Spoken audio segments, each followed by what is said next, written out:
Good evening to all of you. Welcome to the Shaurya academy.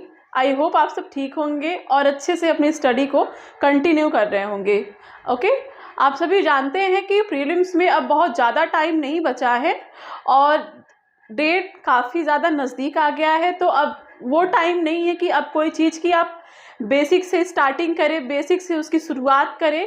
अब यही है कि आपने जो भी पढ़ा है, एनीथिंग जो भी आपने पढ़ा है, चाहे आपने एक ही सब्जेक्ट क्यों ना पढ़ा हो, ठीक है, आपने एक सब्जेक्ट अच्छे से पढ़े हैं, 2 सब्जेक्ट अच्छे से पढ़े हैं, डजेंट मैटर, बस जितना आपने पढ़ा है, जितना आपको आता है, उन्हीं चीज़ों को अच्छे से रिवाइज कर लीजिए आप, ठीक है। नए के चक्कर में अब आप बिल्कुल भी मत पढ़िए। जितना भी आपको आता है उन्हें अच्छे से रिवीजन करिए, क्योंकि वो आपके एग्ज़ाम में एक आपके बेनिफिट के रूप में दिखेंगे आपको, ठीक है। अगर कोई टॉपिक आपको आता है, आपने उसे और अच्छे से पढ़ लिया है, मान लीजिए कि हो सकता है उसी से रिलेटेड कोई क्वेश्चन आ जाए, तो आप उसे और बेहतर तरीके से कर सकते हैं। नए के चक्कर में अगर आप पढ़ेंगे तो जो आपका पुराना आपने पढ़ा हुआ है, जो आपको कुछ आता था, वो भी आप कहीं ना कहीं उससे भी आप जस्टिस नहीं कर पाएंगे, वो भी भूल जाएंगे। और नया तो खैर वो नया ही है, उसमें आप कुछ खास नहीं कर पाएंगे। इसीलिए अब बिल्कुल भी नई चीज़ों को ना परचेस करिए, ना नई चीज़ों को आप पढ़िए। जो भी आपने पढ़ा है, जितना भी आपने पढ़ा है, उतनी ही चीज़ों का अच्छे से बेहतरीन ढंग से रिवीजन करिए बस। ओके, आज का जो हमारा क्लास है, आपको पता है मैंने काफ़ी सारे टॉपिक्स को इकोनॉमी की अपने क्लास में क्लियर किए हैं, पढ़ाए हैं आप सभी को। और स्टार्टिंग से बेस से लेकर के इकोनॉमी के परिचय से लेकर के मैंने स्टार्ट किया था, और अभी हम लोग काफ़ी सारे चैप्टर्स को हम लोग पढ़ चुके हैं अच्छे से। और आई होप कि वहाँ तक आप लोग को कोई प्रॉब्लम नहीं होगी। बट अगर आपको कोई प्रॉब्लम है उन सब चीज़ों में, तो आप मेरे से कमेंट में पूछ सकते हैं, ठीक है।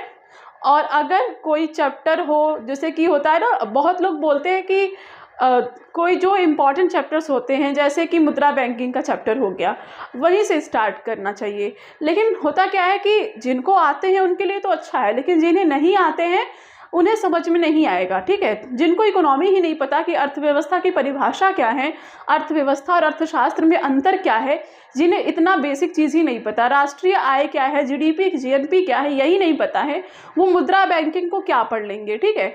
तो इसीलिए मैंने पूरे बेसिक से स्टार्ट किया है और उसको मैं धीरे धीरे आप लोग के साथ स्टेप बाय स्टेप लेके आगे बढ़ भी रही हूँ।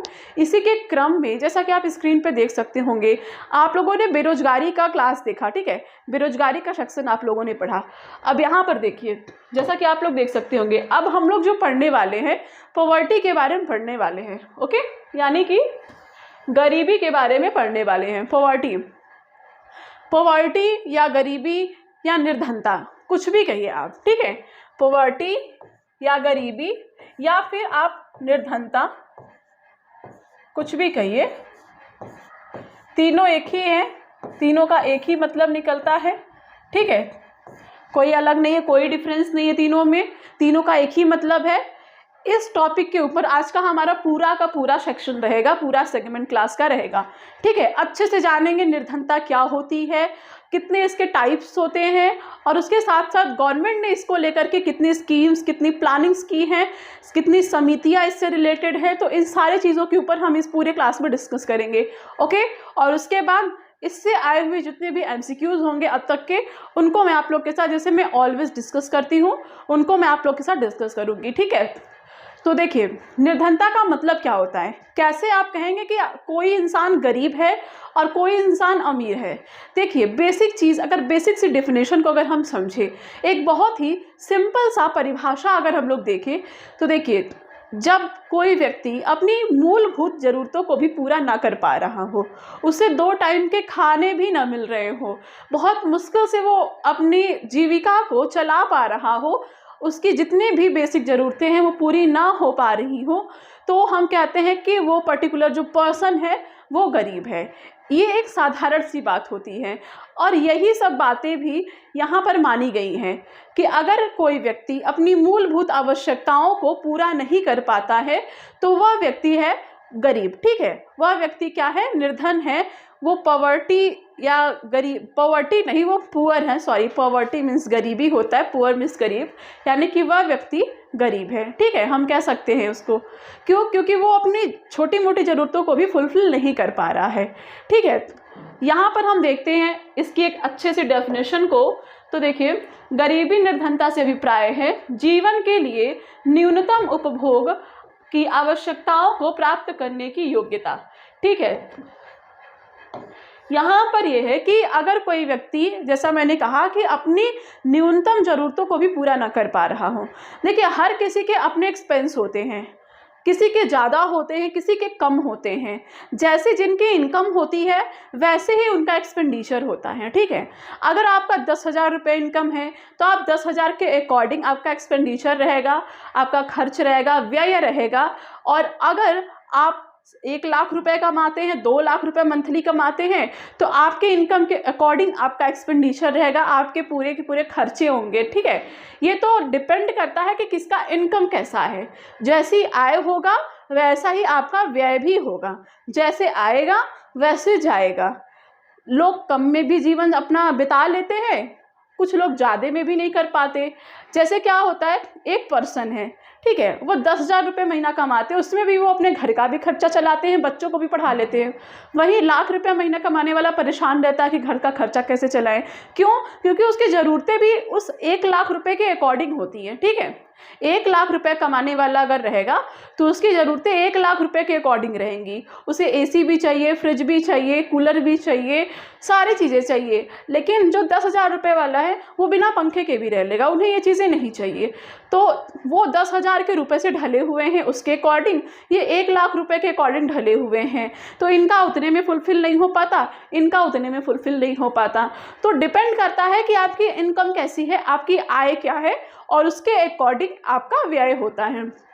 खैर, ये तो रही एक्सपेंडिचर्स की बात, व्यय और खर्चे की बात, ठीक है।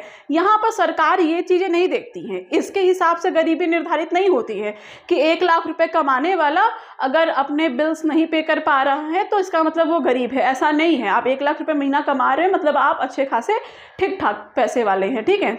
10,000 रुपये कमाने वाला जो व्यक्ति होता है, ये लोग को असल गरीब ये लोग होते हैं, क्योंकि 10,000 रुपये आज के समाज में, आज के डेट में कुछ नहीं होता है, ठीक है। 10,000 रुपये में घर का खर्चा चलाना, परिवार देखना, बच्चों को पढ़ाई लिखाई, अच्छी शिक्षा, अच्छा स्वास्थ्य, ये सारी देने के लिए बहुत ही कम अमाउंट हो जाता है, ठीक है। इससे इनकी जो बेसिक सी नीड्स हैं, जो न्यूनतम ज़रूरतें हैं, जो ज़रूरी होती हैं, जैसे शिक्षा हो गया, स्वास्थ्य हो गया, कुछ और भी जैसे ज़रूरी चीज़ें होती हैं, ये सारी चीज़ें जो कि ज़रूरी होती हैं ये भी फुलफ़िल अच्छे से नहीं हो पाती हैं, ठीक है। अच्छा रहने को नहीं हो पाता, अच्छा खाने को नहीं हो पाता है, अच्छा पहनने को नहीं हो पाता है, शिक्षा अच्छी नहीं ग्रहण कर पाते हैं। तो ये एक प्रकार से उनकी जो बेसिक से नीड्स हैं, जो बहुत ही ज़्यादा आवश्यक ज़रूरतें हैं, न्यूनतम हैं, जो कि वो भी वो फुलफ़िल नहीं कर पाते हैं। तो ऐसे लोग जो हैं वो गरीब कहलाते हैं, ठीक है। उनको गरीब की श्रेणी में रखा जाता है। और यही जो पूरी समाज होती है उसे हम कहते हैं कि ये पुअर सोसाइटी है, या यहाँ पर पॉवर्टी ज़्यादा है, ठीक है। ये सारी चीज़ें यहाँ पर होती हैं। जैसे कि आप कहते हैं ना कि रोड के 2 किनारे हो, ओके, मान लीजिए कि एक सड़क है, वो सड़क के 2 किनारे हैं, ओके। एक किनारे का एक समाज है जहाँ पर जो कम आय वाले, आप कह सकते हैं कि वहाँ पर गरीब लोगों की बस्तियाँ हैं। रोड के उस किनारे आप देखिए अमीर लोगों की बस्तियाँ हैं, बड़े बड़े मकान हैं, पैसे वालों की बस्तियाँ हैं। तो आप देख सकते हैं इनकी लाइफ स्टाइल और उनकी लाइफ स्टाइल में बहुत अंतर होता है। वो अपने इनकम के अकॉर्डिंग अपने एक्सपेंस को वहन करते हैं, ये अपने इनकम के अकॉर्डिंग, हालांकि इनकी कोई खास इनकम होती नहीं है, और उसके हिसाब से अपने व्यय को डिसाइड करते हैं, लेकिन उसको भी ये फुलफ़िल नहीं कर पाते हैं, ठीक है। तो ये तो रही एक बेसिक से डिफरेंस गरीबी में और अमीरी में, या फिर आप कहिए निर्धन लोगों में और ऐसे लोगों में जो कि निर्धन नहीं होते हैं, ठीक है। जो लोग अपनी ज़रूरतों को पूरा कर लेते हैं, इसका मतलब ये नहीं कि वो अमीर होते हैं, हाँ, लेकिन वो गरीबी रेखा से ऊपर होते हैं। अब आप कहेंगे कि गरीबी रेखा क्या होती है, तो इसको भी इस क्लास में हम लोग डिस्कस करेंगे आगे चल के। तो जैसा कि देखिए एक सरकार ने क्या किया है कि एक न्यूनतम लिमिट का क्राइटेरिया तय कर दिया है, ठीक है। जैसे कि आप कहते हैं ना कि जैसे आपने कहा कि एक लाइन है, अब या तो तुम इसके ऊपर रहो या तो तुम इसके नीचे रहो, ये, और जो इसके बराबर रहेगा वो मान लीजिए नॉर्मल है। एक रेखा है, मान लीजिए सरकार ने निर्धारित किया है कि 15,000 रुपये कमाने वाला व्यक्ति ठीक ठाक पोजीशन में है, लेकिन 15,000 रुपये से कम आय अर्जित करने वाला जो है वो गरीबी रेखा के अंतर्गत आता है, और उससे ऊपर रहने वाला व्यक्ति जो है वो सामान्य स्थिति में आता है, अच्छी स्थिति में आता है, ठीक है। तो 15,000 जो है वो गरीबी रेखा है, गरीबी की क्राइटेरिया है।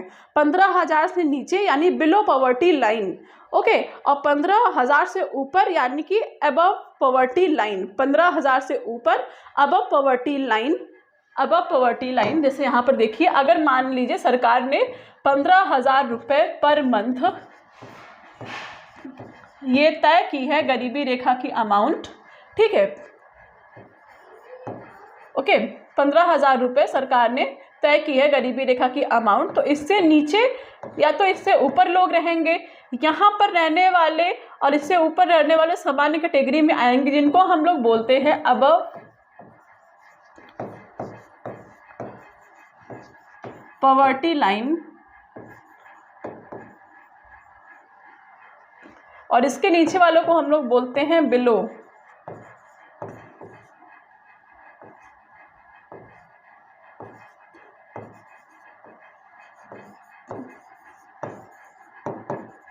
या फिर हम लोग कहते हैं ना बीपीएल, लोग, आप लोग जानते हैं ना बीपीएल श्रेणी, और ये क्या है एपीएल। ये टर्म आप लोगों ने सुना होगा जब भी आप राशन, जैसे आप जानते हैं राशन दी जाती हैं कोटे पे, इन सब चीज़ों को लेकर के बीपीएल एपीएल की अवधारणा को, इन टर्म्स को आपने अक्सर सुना ही होगा। एपीएल आपने सुना हो चाहे ना सुना हो, लेकिन बीपीएल आपने जरूर सुना होगा। तो इसका तात्पर्य यही है, बिलो पॉवर्टी लाइन, गरीबी रेखा का जो मानक एक निर्धारण है उसके नीचे रहने वाले बीपीएल श्रेणी में होते हैं, यानी कि बिलो पॉवर्टी लाइन के अंतर्गत आते हैं, और उसके ऊपर रहने वाले एपीएल यानी कि अबव पॉवर्टी लाइन के अंतर्गत आते हैं, गरीबी रेखा से ऊपर होते हैं, ठीक है। गरीबी के अंतर्गत सरकार की जो स्कीम्स होती हैं वो इनके लिए होती हैं, बीपीएल के लिए होती हैं, जो कि गरीबी रेखा से नीचे होते हैं, जो बीपीएल होते हैं बिलो पॉवर्टी लाइन के अंतर्गत आते हैं, ठीक है। जो एपीएल होते हैं पॉवर्टी लाइन के ऊपर आते हैं, उनके लिए ऐसा कोई खास स्कीम गवर्नमेंट नहीं लाती है गरीबी के अंतर्गत, ठीक है। हाँ, ये हो सकता है कि एपीएल के अंतर्गत बेरोजगारी हो, ठीक है, बेरोजगार हो, जैसे घर में अच्छी खासी इनकम हो, लेकिन हो सकता है घर में कोई ऐसा पर्सन भी हो जो रोजगार न कर रहा, युवा हो, तो वो बेरोजगारी के श्रेणी में चले जाते हैं। उनके लिए जो कार्यक्रम, जो स्कीम्स होती हैं वो बेरोजगारी के अंतर्गत आती हैं, लेकिन गरीबी के अंतर्गत जो भी स्कीम है वो बीपीएल के लोगों के लिए आती हैं, बीपीएल श्रेणी के लोगों के लिए ही आती हैं, ठीक है। और वो क्या क्या है, कौन कौन सी स्कीम्स है, ये हम आगे की क्लास में अपने हम डिस्कस करेंगे। देखते हैं क्या है आगे का हमारा पॉइंट। इसको देखिए, गरीबी के प्रकार, ओके। यहाँ पर हम बात करेंगे गरीबी के दो टाइप की। एक तो जैसा कि यहाँ पर आपने देख रहे होंगे सापेक्ष गरीबी, और दूसरा आपका आता है यहाँ पर निरपेक्ष गरीबी, ठीक है। सापेक्ष गरीबी और आपका निरपेक्ष गरीबी, ओके। अब आप कहेंगे कि दोनों में बेसिक डिफरेंस क्या है, तो देखिए सबसे पहले हम इसको पढ़ते हैं। सापेक्ष गरीबी की स्थिति उत्पन्न होती है तब जब किसी देश या क्षेत्र के कुछ लोगों की आय या जीवन का स्तर सामान्य लोगों से निम्न होता है, ठीक है। अब निरपेक्ष गरीबी को अगर हम देखें तो इसकी क्या डेफिनेशन यहाँ पर लिखी है। निरपेक्ष गरीबी की स्थिति में मनुष्य की बुनियादी आवश्यकताओं जैसे भोजन, सुरक्षित पेयजल, स्वच्छता सुविधाएं, स्वास्थ्य, शिक्षा इत्यादि का अभाव होता है। यहाँ पर देखिए सापेक्ष गरीबी के अंतर्गत यहाँ पर बताया गया है कि या तो समाज का कोई एरिया या फिर देश का कोई हिस्सा, देखिए सिंपल सी बात है, जब देश या क्षेत्र के कुछ लोग, देखिए जैसे आप लोग रहते हैं, जैसे मैंने आपको बताया कि रोड के 2 साइड है, जैसे आपका एक गांव है, ठीक है, आपके गांव, हर गांव में बेसिकली आप देखते होंगे 2 डिवीजन होते हैं, सोसाइटी के 2 डिवीजन होते हैं। एक सोसाइटी होती है जो कि थोड़े रईस टाइप की होते हैं, एक सोसाइटी होती है जो लोग होते हैं थोड़े दबके परिवार के होते हैं, निचले तबके के होते हैं, ऐसी फैमिलीज होती हैं, ठीक है। यहाँ पर मेरा मतलब किसी भी डिस्क्रिमिनेशन की भावना से नहीं है, तो इसे बिल्कुल भी रॉन्ग वे में मत ले जाइएगा। मेरे कहने का मतलब है कि सोसाइटी, हमारे गांव समाज में 2 टाइप की सोसाइटी आपको देखने को मिलती है। एक ही सोसाइटी के अंतर्गत दो टाइप की सोसाइटी आपको देखने को मिलती है। एक तो वो होता है जो थोड़े दब के रहने वाली फैमिलीज होती हैं, एक होता है जो थोड़े रईस टाइप के होते हैं, उनका दबदबा होता है उनके ऊपर। तो आप देखिए, तो हम लोग कहते हैं ना, इस पर्टिकुलर भाग में, इस पर्टिकुलर गांव में ये एरिया जो है वो गरीबों का एरिया है, गरीबी क्षेत्र वाला एरिया है, और ये एरिया अमीरी क्षेत्र वाला है।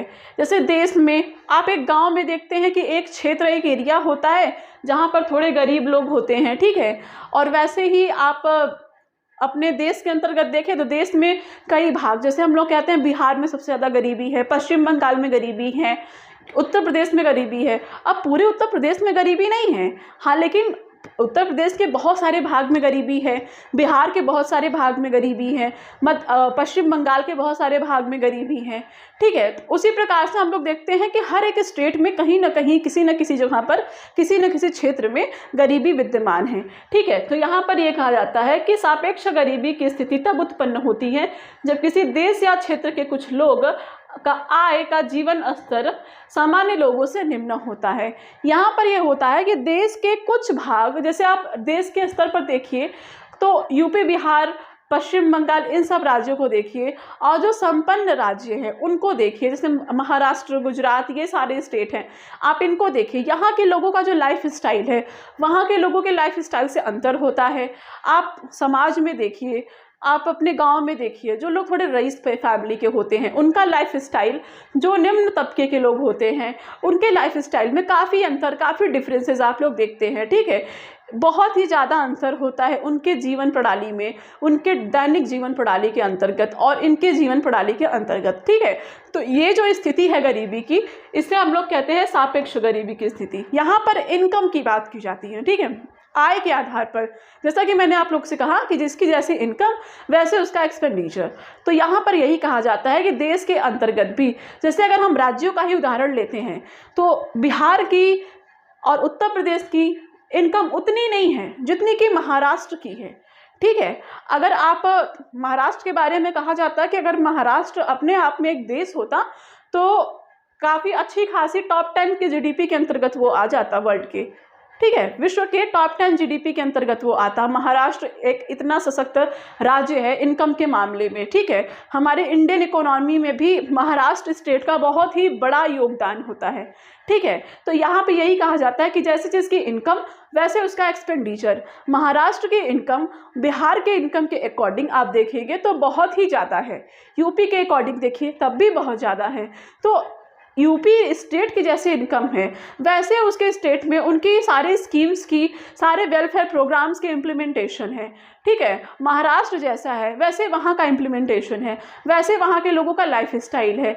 कोई भी राज्य अमीर या गरीब कैसे होता है, वहाँ के लोगों की वजह से। जहाँ के लोग जितने ज़्यादा सक्रिय होंगे, जितने ज़्यादा एक्टिव होंगे, जितने ज़्यादा कार्यशील होंगे, उतना ही वहाँ का स्टेट का जो सोसाइटी है, जो इनकम है, जो इकॉनमी है, वो उतना ही डेवलप करेगा, ठीक है। तो आप देखते हैं काम का असर, आप देखिए हमारे यहाँ के लोग वहीं भाग के जाते हैं, वहीं पर काम करते हैं। तो एक कहीं ना कहीं डिफरेंस ये भी क्रिएट करता है कि आप अपना राज्य छोड़ के दूसरे राज्य में काम के लिए जाते हैं। हालांकि उनकी अपनी अलग मजबूरी है, वो साइड की बातें उनको हम एक साइड रखते हैं, ठीक है। तो देखिए यहाँ पर बात यही हो रही थी कि जिसका जैसा इनकम होगा वैसे उसका एक्सपेंडिचर होगा। गांव में निम्न तबके के लोगों की इनकम कम होती है, उनका एक्सपेंडिचर उनके हिसाब से तय होता है। जो रईस फैमिली के बिलोंग करते हैं उनका एक्सपेंडिचर उनके हिसाब से तय होता है। हर स्टेट को अगर आप देखिए, बिहार का अलग इनकम है, बिहार की अलग अर्थव्यवस्था है, बिहार का अलग उसका सिस्टम है, जो भी उसका पूरा शासन का सिस्टम है। आप मुंबई को देखिए, महाराष्ट्र को देखिए, तो इनका अलग सिस्टम है। तो इसी प्रकार से आय के आधार पर क्षेत्रों का या देश के कुछ भागों का जब हम लोग कंपैरिजन करते हैं तो कुछ भागों का जीवन स्तर सामान्य लोगों से निम्न होता है, तो वो सापेक्ष श्रेणी के अंतर्गत आते हैं, सापेक्ष गरीबी की श्रेणी में। यानी कि सापेक्ष गरीबी की स्थिति तब उत्पन्न होती है जब किसी देश या क्षेत्र के कुछ लोगों की आय का जीवन स्तर सामान्य लोगों से भिन्न होता है। ठीक है, यहाँ पे इनकम के अकॉर्डिंग तय होता है। अब देखिए निरपेक्ष गरीबी यहाँ पर आई। यहाँ पर हमने क्या देखा था, निरपेक्ष गरीबी की स्थिति मनुष्य में बुनियादी आवश्यकताओं जैसे भोजन, सुरक्षित पेयजल, स्वच्छता सुविधाएं, स्वास्थ्य, शिक्षा इत्यादि के अभाव से होता है। यहाँ पर ये कहा गया है कि आप पर्टिकुलर एक पर्सन को लीजिए। यहाँ पर तो हम देख रहे थे कि आय के आधार पर, इनकम के आधार पर, पैसों के हिसाब से अमीरी गरीबी को मापा गया सापेक्ष गरीबी के अंतर्गत। ठीक है, लेकिन यहाँ पर उससे डिफरेंस है। जैसे अभी हम बात करें इसकी, देखिए अगर हम इसको यहाँ साइड करते हैं तो हम आपको यहाँ पर बताते हैं। देखिए जैसे हमने कहा कि गरीबी के 2 टाइप होते हैं। ओके, गरीबी के 2 टाइप होते हैं। एक आपका हो गया सापेक्ष,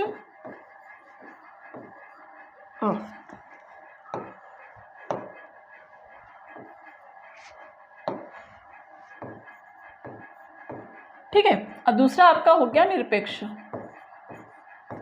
ओके, फर्स्ट वन में यानी कि ये पहला हो गया और ये दूसरा हो गया।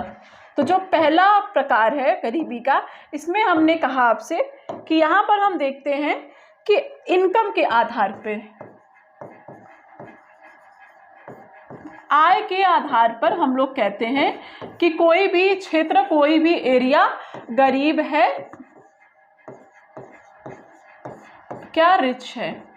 ठीक है, किसके आधार पर, इनकम के आधार पर। यहाँ पर हम लोग एक पर्टिकुलर एरियाज को लेते हैं, ठीक है, या फिर कुछ छोटे मोटे एरियाज को या बड़े एरियाज को, ऐसे हम लोग लेते हैं कंट्री या फिर इंटरनेशनल लेवल पे, कंट्री के हिसाब से। ठीक है, अब अगर हम दूसरे टाइप की बात करते हैं यहाँ पर, तो देखिए दूसरे टाइप में अगर हम लोग बात करें तो यहाँ क्या होता है, निरपेक्ष गरीबी के अंतर्गत दूसरा टाइप हमारा ये है, पहला टाइप हमारा ये है। पहले टाइप में हमने इसकी बात की और दूसरा टाइप हमारा यहाँ पर आता है। तो इसमें हम लोग क्या देखेंगे, यहाँ पर एक मानव को लिया जाता है, मनुष्य को।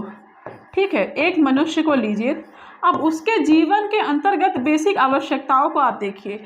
देखिए यहाँ पर दिया गया है कि बुनियादी आवश्यकताओं जैसे कि आप देखिए भोजन यानी कि खाना,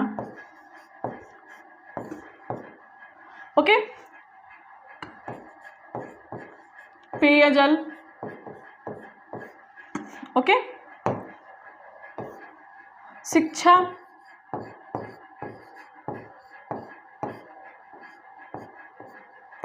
स्वास्थ्य,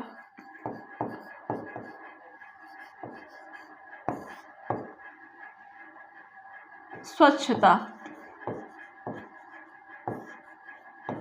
ओके, ये सारी चीज़ें, ये सारे फैक्टर्स जो हैं आप यहाँ पर देखिए, भोजन, भोजन, सुरक्षित पेयजल, शिक्षा, स्वास्थ्य, स्वच्छता, मनुष्य की ये सारी जो बेसिक ज़रूरतें होती हैं, बेसिक नीड होती हैं, ये निरपेक्ष गरीबी के अंतर्गत आते हैं। अगर कोई भी मनुष्य अपनी इन बेसिक नीड्स को पूरी नहीं कर पाता है, इनके आधार पर गरीब है, मान लीजिए कि ठीक ठाक इनकम कर लेते हैं, 10-15 हज़ार कमा लेते हैं, जिससे उनका परिवार का गुजारा तो हो जाता है, लेकिन वो अपने बच्चों को सही शिक्षा नहीं दे पाते हैं। ठीक है, अगर उनके घर में कोई बड़ी बीमारी हो जाए तो वो उसका इलाज नहीं कर सकते, घर में साफ सफाई का माहौल नहीं है। ठीक है, क्यों? क्योंकि उनकी उतनी इनकम नहीं है कि वो उतनी चीज़ें कर सके। तो स्वच्छता का अभाव है, सही से पानी पीने को नहीं मिल रहा है, जैसे एरिया में वो रहते हैं वहाँ पर सुरक्षित पेयजल उनको नहीं मिल पा रहा है, 2 टाइम का खाना नहीं खा पा रहे। देखिए इनमें से कोई भी एक आधार हो, मान लीजिए खाना पानी हो जा रहा है, शिक्षा नहीं हो पा रहा है, बड़ी बीमारी हो जाए तो उसका इलाज नहीं कर पाएंगे। ठीक है, ये सारी चीज़ें, इनमें से कोई भी एक चीज़ अगर ऐसी हो कि जो कि मनुष्य पूरी ना कर पाता हो, तो ऐसी गरीबी जो है वो निरपेक्ष गरीबी के अंतर्गत आती है। ठीक है, किसके अंतर्गत आती है? निरपेक्ष गरीबी के अंतर्गत आती है, जैसा कि हमने यहाँ पर देखा। ओके, यहाँ पर निरपेक्ष गरीबी की स्थिति में मनुष्य की बुनियादी आवश्यकताओं जैसे भोजन, सुरक्षित पेयजल, स्वच्छता सुविधाएं, स्वास्थ्य, शिक्षा इत्यादि का अभाव होता है। ठीक है, इन सारी चीज़ों का अभाव होता है निरपेक्ष गरीबी के अंतर्गत। ठीक है, अब आगे देखते हैं क्या है। आगे है गरीबी रेखा। जैसा कि मैंने आप लोगों को डिटेल से समझाया गरीबी रेखा के बारे में, एक बार फिर हम यहाँ पढ़ते हैं कि यहाँ क्या कोई नया चीज़ तो नहीं दिया है। गरीबी रेखा वह रेखा है जो उस प्रति व्यक्ति औसत मासिक व्यय को व्यक्त करती है जिसके द्वारा लोग अपने न्यूनतम आवश्यकताओं को संतुष्ट कर सकते हैं। जिन लोगों का प्रति माह उपभोग व्यय गरीबी रेखा से कम है उन्हें निर्धन माना जाता है। गरीबी ज्ञात करने की विधि को हम हेड काउंट विधि कहते हैं। देखिए, अब यहाँ पर ये पॉइंट हम समझते हैं। ठीक है, यहाँ पर कहा गया है कि गरीबी रेखा उस मासिक व्यय को व्यक्त करती है, प्रति व्यक्ति मासिक व्यय, प्रति व्यक्ति मासिक व्यय। जैसे मैंने कहा कि जिसका जैसा इनकम होता है उसका वैसा एक्सपेंडिचर होता है। लोग 10,000 के हिसाब से खर्चा करते हैं, कुछ लोग 1 लाख के हिसाब से खर्चा करते हैं, 10 लाख के हिसाब से खर्चा करते हैं।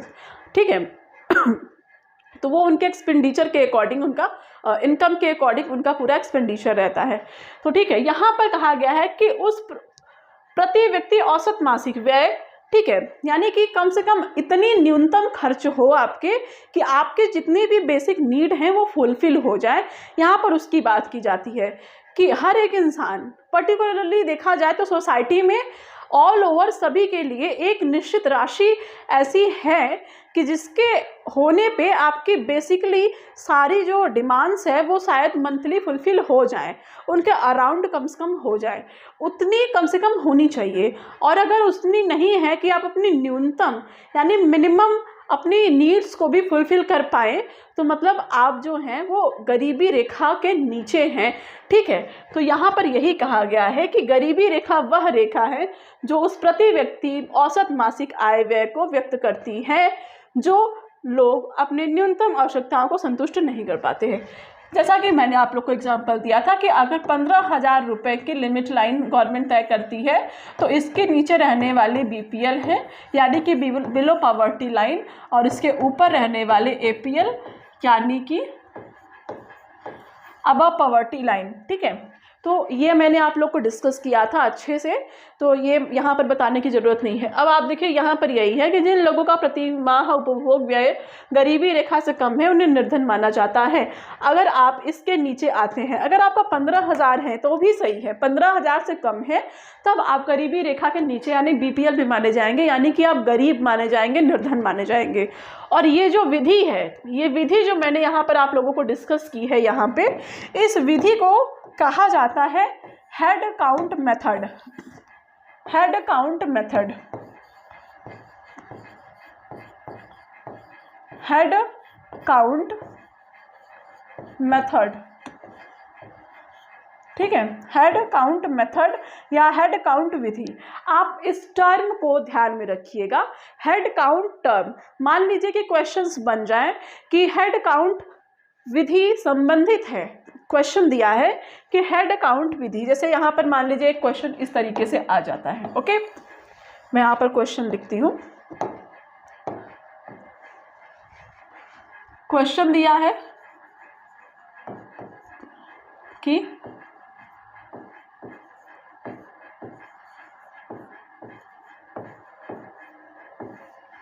हेड काउंट विधि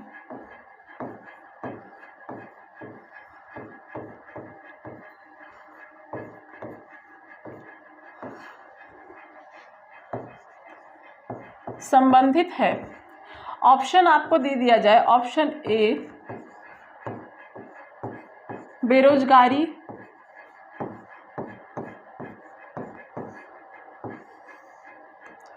ऑप्शन नंबर B गरीबी,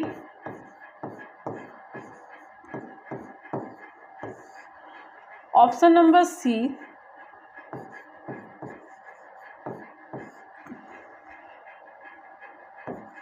यहाँ पर बेरोजगारी का मापन, सॉरी,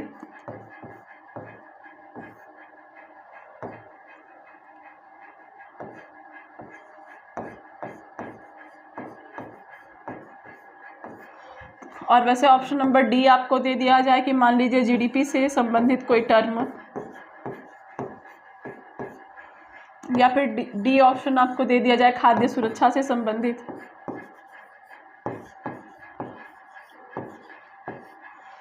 वन सेकेंड।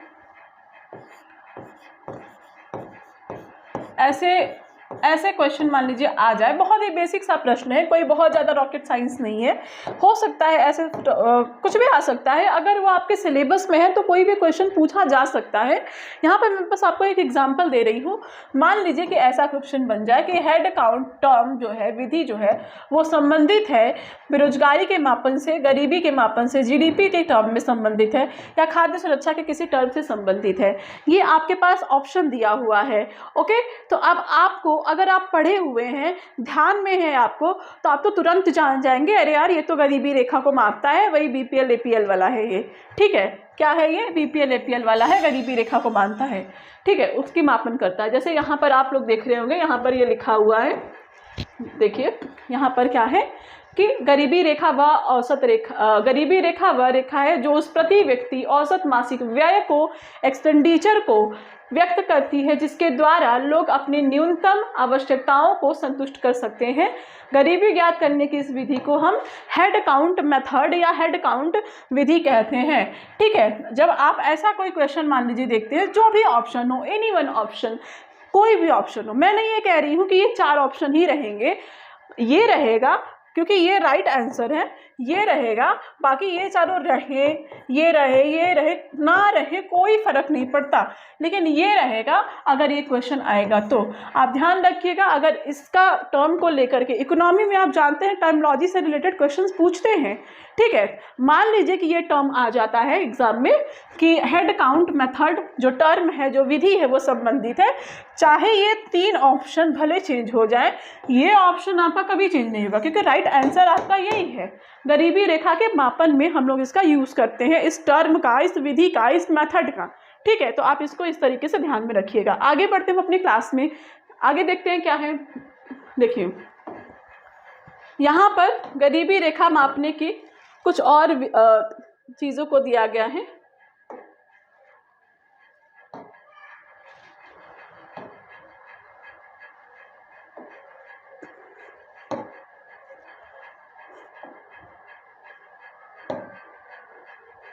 ठीक है, प्रकार को दिया गया, मापन की विधि नहीं, यहाँ गरीबी रेखा की गरीबी के टाइप्स के बारे में बताया गया। जैसे हमने एक देखा सापेक्ष गरीबी, निरपेक्ष गरीबी। ठीक है, ऐसे ही यहाँ पर कुछ और टाइप्स की बात की गई है। देखिए, एक है शहरी गरीबी और एक है ग्रामीण गरीबी। अब आप कहेंगे कि ये क्या होता है, शहरी गरीबी, ग्रामीण गरीबी?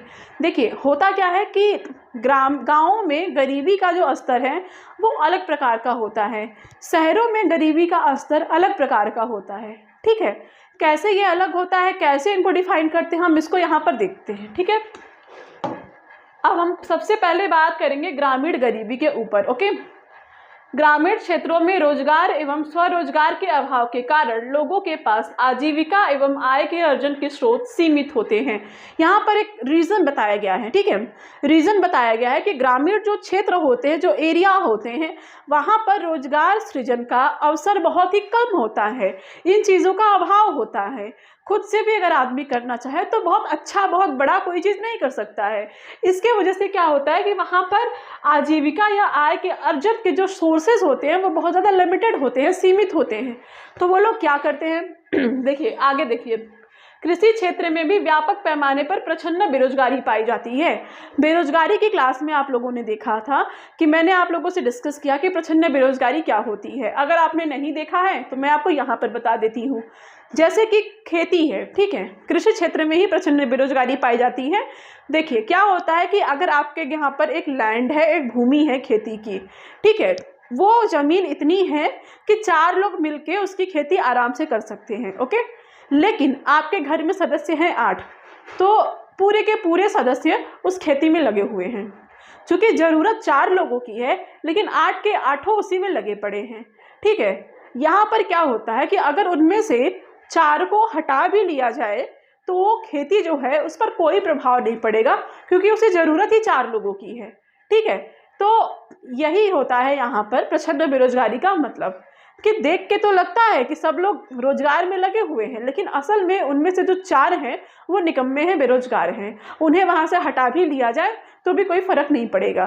तो उसे हम लोग कहते हैं प्रच्छन्न बेरोजगारी या छिपी हुई बेरोजगारी, छिपी हुई रोजगार या फिर अल्प बेरोजगार हम लोग बोलते हैं, अदृश्य बेरोजगारी। इसको हम लोग अदृश्य बेरोजगारी बोलते हैं, या फिर आप बोल सकते हैं इसको छिपी हुई बेरोजगारी, जो भी आपको बोलना हो ये आप बोल सकते हैं यहाँ पर। तो इसका मतलब यही होता है। तो यहाँ पर क्या है, कृषि क्षेत्र में व्यापक पैमाने पर प्रचंड बेरोजगारी पाई जाती है। गांव में अक्सर देखते होंगे घर का घर खेती में लगा पड़ा है, उनकी उतनी ज़मीन नहीं है जितने लोग उस खेती में इन्वॉल्व हैं। तो इस प्रकार से प्रचंड बेरोजगारी का स्तर कृषि क्षेत्र पर व्यापक पैमाने पर विद्यमान है। तीसरा पॉइंट यहाँ पर दिया गया है कि सामूहिक परिवार प्रणाली के कारण आय अर्जित करने वाले व्यक्ति या स्रोत के ऊपर आश्रितों की संख्या अधिक होती है। अब इस पॉइंट को आप समझिए।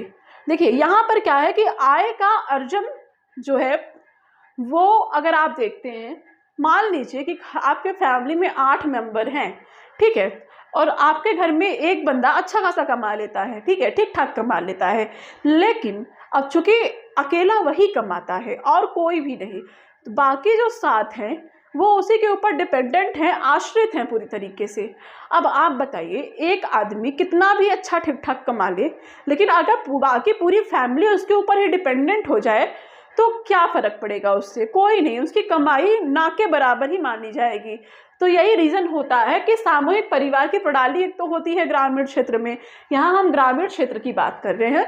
ग्रामीण क्षेत्र में एक तो होता यही है कि सामूहिक परिवार की प्रणाली होती है, जॉइंट फैमिली का कॉन्सेप्ट होता है, ठीक है, और आय का अर्जन करने वाले व्यक्ति के ऊपर, यानी कि एक पर्टिकुलर बंदा जो कमाता है उसके ऊपर सबके सब आश्रित होते हैं, जिस वजह से स्थिति जो है वो बहुत ज़्यादा अच्छी नहीं होती है। ग्रामीण निर्धन में भूमिहीन कृषक, श्रमिकों, छोटे भूस्वामियों, काश्तकारों तथा दैनिक मजदूरों को शामिल किया जाता है। अब यहाँ पर देखिए, यहाँ पर ये बताया गया है कि ग्रामीण मजदूरों के अंतर्गत कौन कौन शामिल होता है।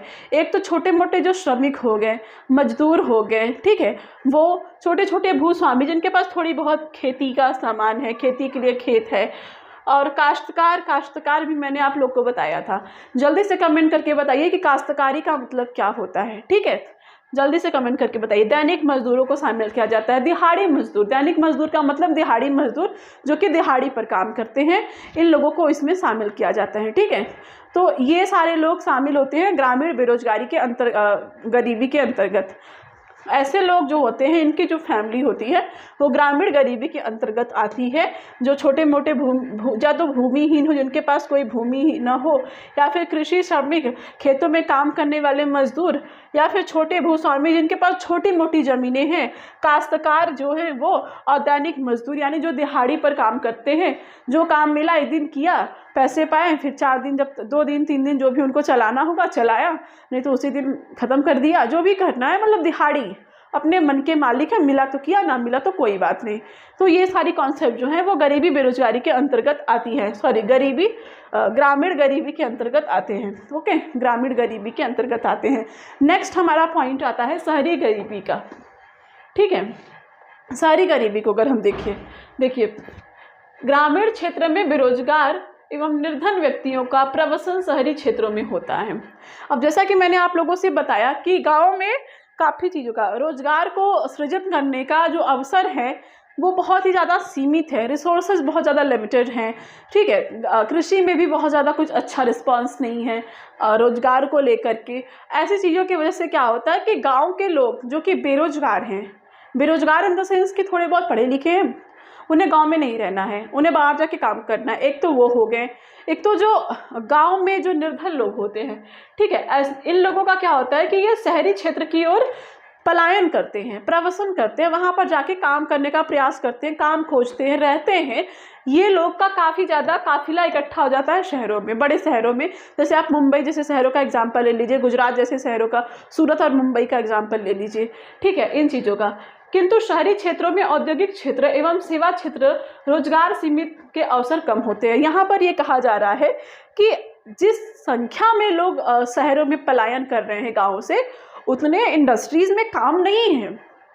आप जानते हैं मशीनीकरण का ज़माना है, मशीन ज़्यादा काम कर ले जाती है, इसीलिए कम से कम लोगों की ज़रूरत पड़ती है फैक्ट्रीज़ के अंतर्गत, इंडस्ट्रीज़ के अंतर्गत। ओके, और आप इतने शिक्षित भी नहीं कि किसी कॉमर्शियल स्टेट में जाकर काम करें, किसी कॉमर्शियल कंपनी में काम करें। आप इंडस्ट्रीज़ में मजदूरी वगैरह वाला काम ही कर सकते हैं, ठीक है। लेकिन अब जब मशीन है तो उतनी मजदूरी नहीं करवाएंगे लोग, क्यों पैसा देंगे लोगों को? जितना अच्छे से मशीन काम कर लेगा उतने अच्छे से लोग काम थोड़ी कर पाएंगे, तो उतने अवसर नहीं होते हैं। तो कुछ लोगों को तो मिल जाता है, लेकिन कुछ लोग बेरोजगार ही रह जाते हैं।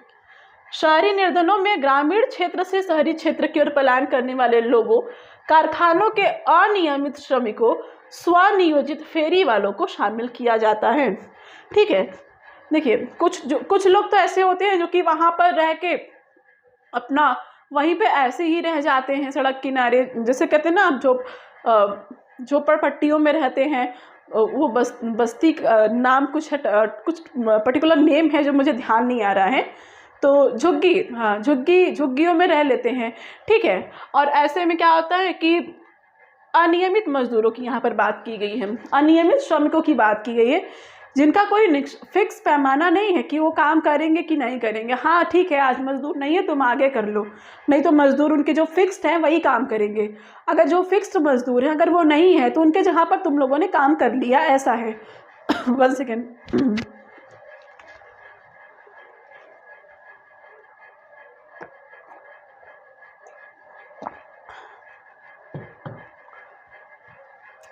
जी, यहाँ पर ये कहा गया है कि अनियमित श्रमिकों की बात की जा रही है कि फैक्ट्रीज में मान लीजिए कि फिक्स्ड जितने भी लेबर्स होते हैं उनमें से मान लीजिए कुछ लेबर्स ना हो तो उनके जहाँ पर कुछ जो फिक्स्ड नहीं है, अनियमित है, उनको वहाँ पर रख लिया जाता है। जितने दिन काम करोगे उतने दिन का पेमेंट करके तुमको साइड कर देंगे, ठीक है। या तो फिर फेरी वाले हो गए जो रेडी लगाते हैं, फेरी करते हैं चीज़ों की, ये लोग हो गए।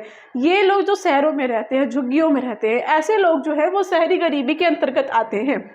हालांकि आप देखेंगे तो शहरी गरीबी में ऐसा नहीं है कि शहर के लोग गरीब नहीं होते हैं, लेकिन जो ज़्यादा स्तर देखा जाएगा वो गाँव से शहरों की ओर पलायन किए हुए लोगों का ज़्यादा संख्या है, ठीक है। गाँव से पलायन करके शहरों की ओर वो जा करके रह रहे हैं, काम मिला नहीं मिला, झुग्गी झोपड़ी में जैसे भी उनको रहना है वो रहते हैं। और इस प्रकार से शहरों में भी गरीबी का स्तर इन्हीं सब वजहों से बढ़ता है, ठीक है। और वहाँ पर भी लोग होते हैं, ऐसा नहीं कि वहाँ के जो नेटिव लोग हैं वो गरीब नहीं होते हैं, लेकिन बाहर से लोग चारों तरफ से आते हैं।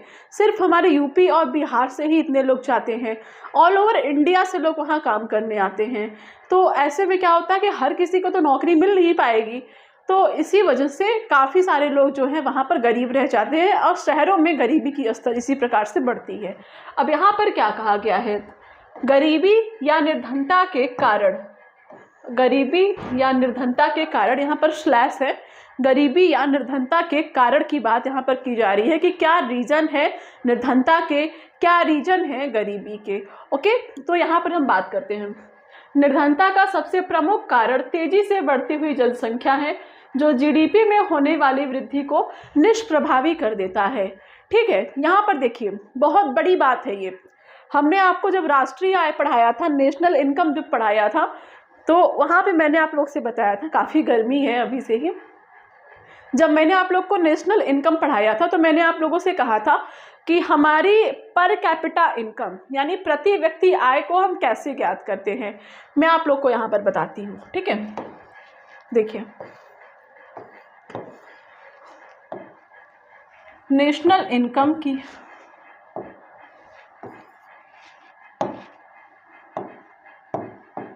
यहाँ पर हम बात करते हैं नेशनल इनकम की।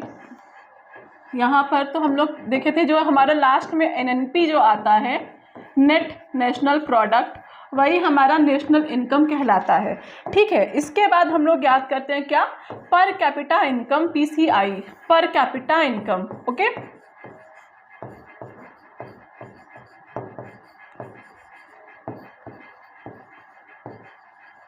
ओके, इन चीज़ों को हम ज्ञात करते हैं। कैसे, पर कैपिटा इनकम को हम कैसे ज्ञात करते हैं, नेशनल इनकम या NNP की जो अमाउंट लास्ट में आती है उसको हम लोग डिवाइड करते हैं किससे, पॉपुलेशन ऑफ द कंट्री,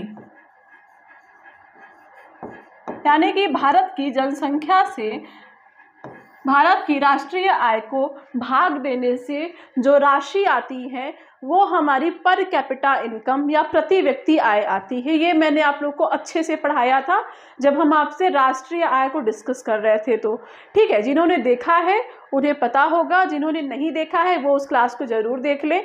आपके बेसिक्स जो भी होंगी डाउट्स वहाँ से वो क्लियर हो जाएंगी। ठीक है, तो राष्ट्रीय आय में जनसंख्या से भाग देने पर हमारा पर कैपिटा इनकम यानी प्रति व्यक्ति आय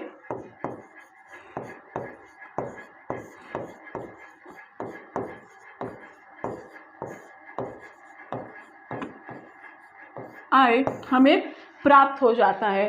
ठीक है, यहाँ पर ये कॉन्सेप्ट होता है। तो यहाँ पर ये कहा गया है, देखिए यहाँ पर आप इन चीज़ों को समझिए। अगर मान लीजिए कि आपका पर नेशनल इनकम जो है वो 1000 रुपये है। ठीक है, यहाँ पर आप मान लीजिए कि आपका राष्ट्रीय आय जो है वो 1000 रुपये है। ठीक है, ओके, और आपकी जो आबादी है, आपके यहाँ की आबादी 10, मतलब कि 10 जनसंख्या है, 10 लोगों की आबादी है और राष्ट्रीय आय जो है आपके देश का वो 1000 है। मानने के लिए कह रहे हैं, इतना कम होता नहीं किसी देश का। तो आपका जो पर कैपिटा इनकम आएगा वो कितना आएगा, 100 रुपये पर पर्सन, 100 रुपये पर पर्सन। ठीक है, लेकिन अगर आपकी आबादी यहीं पर 1000 रहे, आपकी कितनी नेशनल इनकम, और आबादी आपकी 100 लोगों की हो जाए तो कितना हो जाएगा आपका पर कैपिटा इनकम, 10 रुपीज़ पर पर्सन। ठीक है, 10 रुपीज़ पर पर्सन हो जाएगा।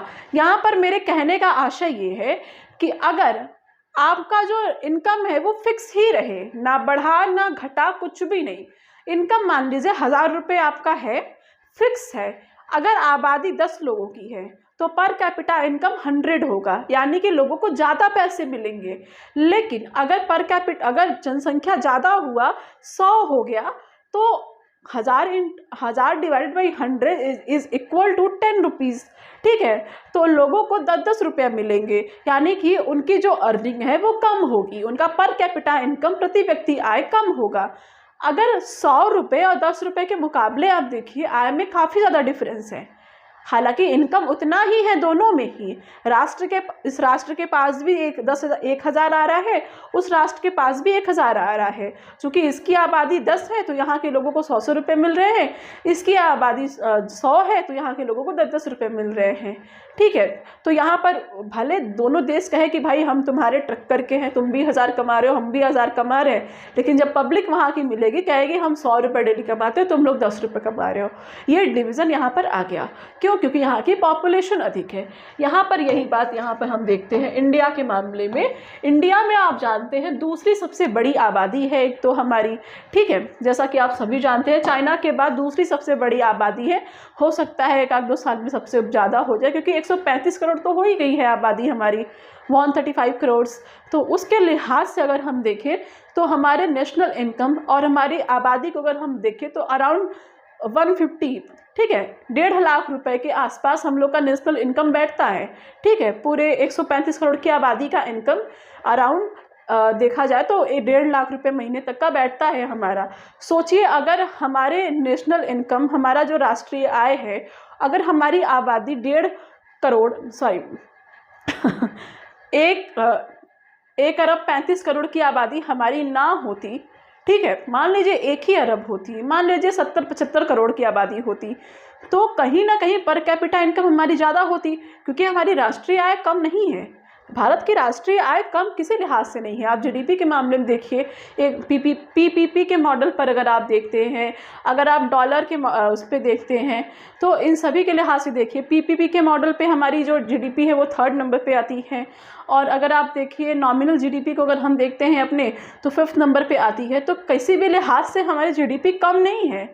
ठीक है, किसी भी लिहाज से कम नहीं है, किसी से पीछे नहीं है, बहुत ही अच्छी है। नेशनल इनकम हमारा बहुत अच्छा है, लेकिन क्या है कि हमारी आबादी उतनी ही अच्छी है। ठीक है, बहुत अच्छी है आबादी हमारी। इस वजह से क्या होता है कि कितना भी कमाओ सब धरा का धरा रह जाता है। आबादी दिन ब दिन बढ़ती जा रही है, राष्ट्रीय आय उतनी तेज़ी से नहीं प्रोग्रेस कर रहा है जितनी तेज़ी से प्रोग्रेस कर रहा है हमारी आबादी, हमारी जनसंख्या। तो क्या यहाँ पर यही लाइन कहा गया है, अगर आप यहाँ पर देखते हैं तो यहाँ पे आप देखिए, यहाँ पे यही लाइन कहा गया है कि भारत में निर्धनता का सबसे प्रमुख कारण तेजी से बढ़ती हुई जनसंख्या है, जो जीडीपी में होने वाली वृद्धि को निष्प्रभावी कर देता है। बढ़ भी रही है तो उसका कोई मतलब नहीं निकल रहा, उसको निष्प्रभावी कर दे रहा है। ठीक है, दूसरा पॉइंट है, भारत की कुल राष्ट्रीय आय जनसंख्या की तुलना में काफ़ी कम है, इस कारण भी यहाँ प्रति व्यक्ति आय कम है। ठीक है, भारत की कुल राष्ट्रीय आय जनसंख्या के अकॉर्डिंग कम है। यही मैंने आप लोग को समझाया कि जिस प्रकार से जनसंख्या उस प्रकार से हमारी राष्ट्रीय आय या नेशनल इनकम नहीं है, इसीलिए पर कैपिटा इनकम जो है वो हमारे यहाँ की कम है। भारत में चिरकालिक बेरोजगारी एवं अल्प रोजगार की समस्या पाई जाती है। कृषि क्षेत्र में प्रचंड बेरोजगारी, शहरी क्षेत्र में शिक्षित बेरोजगारी, अल्प रोजगार की समस्या यहाँ पर पाई जाती है। बेरोजगारी की क्लास में हमने अच्छे से आपको ये सारे टर्म पढ़ाए हैं। ठीक है, प्रचंड बेरोजगारी क्या होती है, अल्प रोजगार क्या होता है, और उसके बाद आपका शिक्षित बेरोजगारी क्या होती है, ये सारी चीज़ों को मैंने आप लोगों को बेरोजगारी के क्लास में अच्छे से डिटेल से समझाया है। तो आप वहाँ पर इसको समझ लीजिएगा कि इन सब वजहों से हमारे यहाँ पर गरीबी का स्तर है। ठीक है, भारत में पूंजी का स्टॉक और पूंजी का निर्माण की दर अभी भी निम्न है। पूंजी का अभाव निम्न उत्पादन क्षमता को दर्शाता है। हमारे यहाँ पर कैपिटल उतना नहीं है। ठीक है, अगर कैपिटल नहीं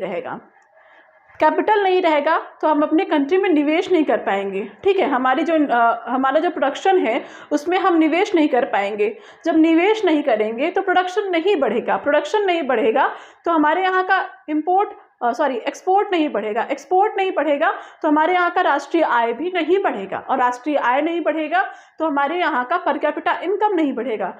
पर कैपिटा इनकम नहीं बढ़ेगा तो हमारे यहाँ जो है स्थिति वो गरीबी वाली रहेगी, लोगों का जीवन स्तर निम्न ही रहेगा।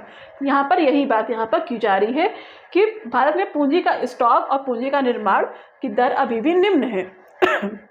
जब पूंजी उतनी मात्रा में आएगी ही नहीं तो स्टॉक कहाँ से करेंगे, बचा के कैसे रखेंगे। ठीक है, तो इसी लिहाज से यहाँ पर कहा जा रहा है कि पूंजी के अभाव से निम्न उत्पादन क्षमता है। कैपिटल होगा, पूंजी होगी तभी ना आप इन्वेस्ट करेंगे। अगर पूंजी ही नहीं होगी तो इन्वेस्टमेंट कैसे होगा, और इन्वेस्टमेंट नहीं होगा तो प्रोडक्शन कैसे होगा, प्रोडक्शन नहीं होगा तो फिर एक्सपोर्ट कैसे बढ़ेगा, एक्सपोर्ट नहीं बढ़ेगा तो फिर इनकम कैसे बढ़ेगा, जीडीपी कैसे बढ़ेगी, और इनकम नहीं बढ़ेगा तो पर कैपिटा इनकम कैसे बढ़ेगा, और पर कैपिटा इनकम नहीं बढ़ेगा तो लोग गरीब तो रहेंगे ही। इसको मैं यहाँ पर एक सर्कल बना के आपको समझाती हूँ। इसे यहाँ पे देखिएगा,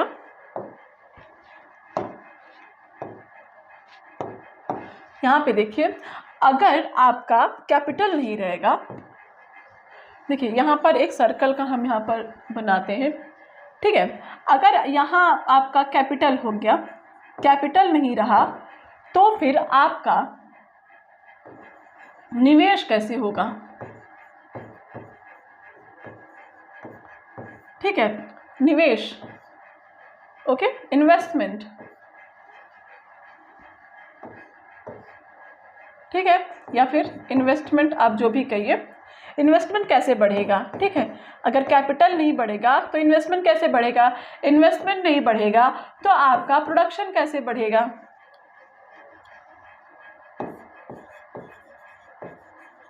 ठीक है, प्रोडक्शन कैसे बढ़ेगा, प्रोडक्शन नहीं बढ़ेगा तो फिर आपका एक्सपोर्ट कैसे बढ़ेगा।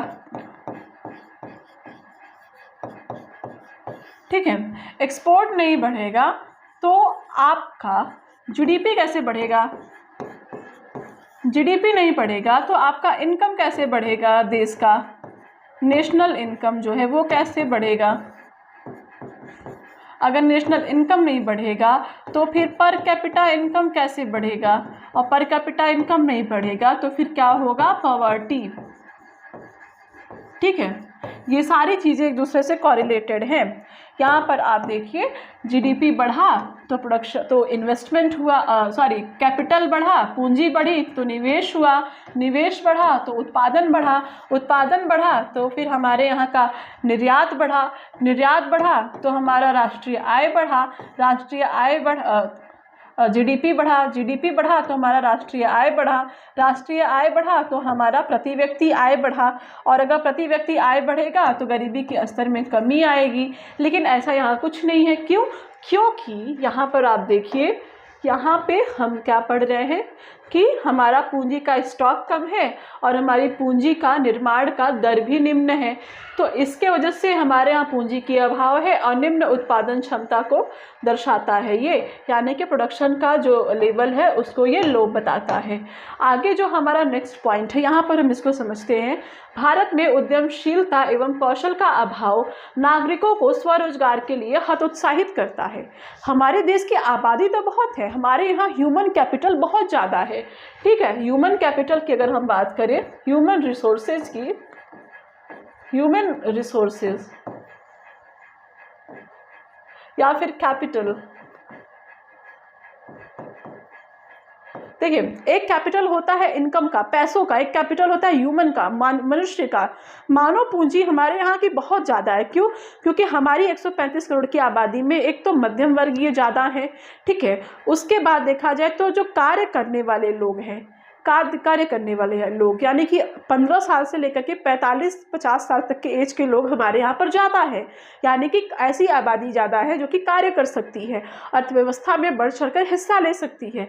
लेकिन हमारे यहाँ के लोगों में उद्यमशीलता का अभाव है, कौशल का अभाव है, जिसके वजह से वो स्वरोजगार, किसी नए स्टार्टअप को करने के लिए सोचते भी नहीं है। उन्हें क्या चाहिए? सरकारी नौकरी, ठीक है, गवर्नमेंट जॉब, ताकि वो बैठ के खा सके सरकार के पैसा पे।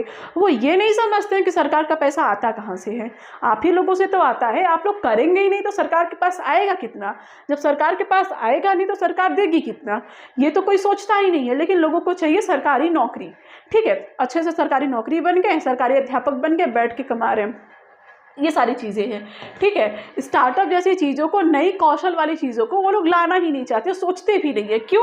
क्योंकि उनके अंदर उद्यमशीलता का अभाव है, कौशल का अभाव है, यानी कि एक तरीके से हमारा जो ह्यूमन कैपिटल है वो एक तरीके से यूजलेस है, ठीक है, अदर जो फालतू की चीज़ों में लगा हुआ है। हमारे जो यूथ है वो फालतू की चीज़ों में लगी हुई है, जो चीज़ें उन्हें करनी चाहिए वो नहीं कर रहे हैं, जो नहीं करनी चाहिए वो कर रहे हैं, ठीक है।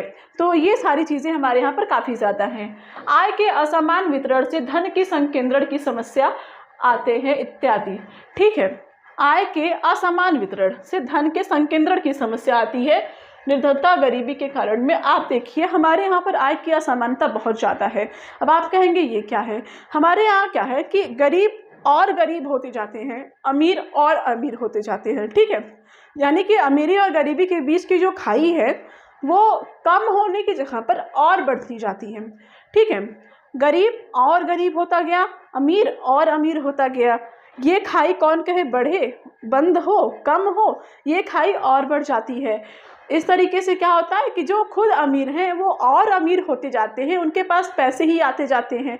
धन का जो संकेंद्रण है वो कुछ ही लोगों के बीच के एरिया में वो रह जा रहा है, बाकी लोगों के बीच में तो पहुंच ही नहीं रहा है। हालांकि अमीर और गरीब में एक चीज़ आप देखिए, गरीबों की संख्या ज़्यादा है अमीरों की संख्या में, ठीक है। तो उनके पास धन का संकेंद्रण हो जा रहा है और जो जिनको ज़रूरी है उनको मिल ही नहीं रहा है, उनकी स्थिति और बद से बदतर हुई जा रही है। तो ये सारे रीज़न है हमारे यहाँ पर गरीबी के कारण के। आगे देखते हैं क्या पॉइंट है। गरीबी के दुष्चक्र का राष्ट्रीय स्वरूप, ठीक है। राष्ट्र के आधार पर गरीबी का क्या दुष्चक्र है, क्या दुष्प्रभाव है, अगर हम इसको देखें तो यहाँ पर देखिए, गरीबी की समस्या, बेरोजगारी की समस्या, निम्न प्रति व्यक्ति आय, निम्न स्वास्थ्य एवं शिक्षा का स्तर, निम्न उत्पादकता, बचत एवं निवेश के निम्न दर, आर्थिक समृद्धि एवं विकास के निम्न दर। यहाँ पर आप देखिए इसको कैसे यहाँ पर बताया जा रहा है।